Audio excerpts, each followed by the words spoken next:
Jamen, vi har valgt at arbejde med mad og kultur, fordi vi fra dag 1 af har kunnet mærke en professionel samarbejdspartner, som vi blev glade for, og som vi har været meget, meget trygge ved fra start og undervejs. Samarbejdet med mad og kultur har været perfekt fra dag 1 af.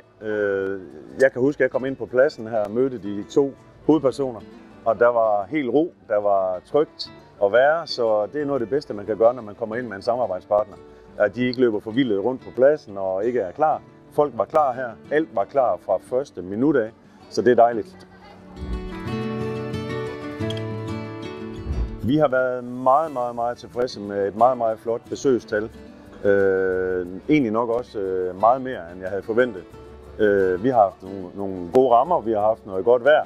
Det gør selvfølgelig meget, men at der er så mange herningenser, der har været ude, og oplandet har været her, det er fantastisk. Vi er meget glade. Jeg synes, der har været et flot udvalg i år. Vi har jo holdt street food tidligere. Ikke i det her niveau, men der har været et rigtig godt udvalg af madboder.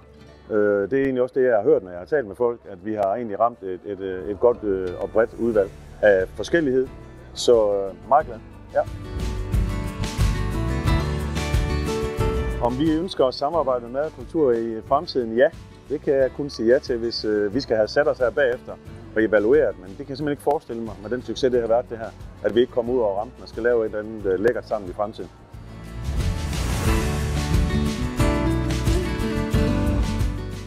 Bare vi lige får datoen sat her først, så må de gerne gå ud og lege med andre. Jeg kan ikke se, hvorfor andre ikke skulle få glæden af at arbejde sammen med mad og kultur.